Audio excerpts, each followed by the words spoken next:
तब बिना विवाद उठैले बजबो ना करित गानावा। मार्केट से तो गायबे हो गई रहे नमावा, गनवो गायब हो जाई, लेकिन विवाद उठावे के पड़ी। पावर स्टार के साथ ही थोड़ा सा मैचिंग भिड़ावे के पड़ी। बात यहाँ पे ई बा कि कुछ दिन पहले, एक हफ्ता पहले पवन सिंह के गाना के डमी नु लीक हो गई रहे।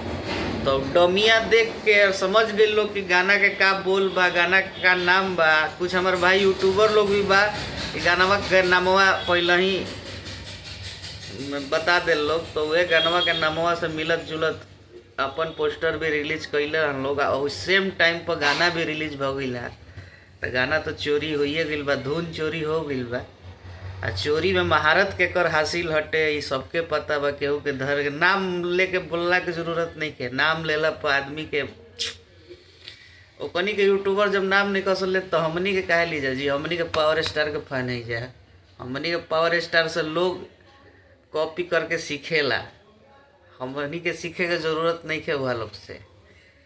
चोरा ला लोग एहू नाते तनी मुनी बाज जा लोग मार्केटवा में, ठीक बा, कोनो बात ना। पावर स्टार के तो रोज बाजते बा, उनकर तो पुराना गाना हिट हो जाता टे। आज से 10 साल पहले जौन गईले बड़न वो गाना मार्केट में बाजत रहेला।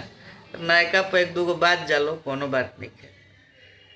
तब भाई लोग एकदम कमेंट में झरी लगा दो लोग। तो पावर स्टार के गाना कैसन लागला, जे नहीं के सुन ले जाके सुने।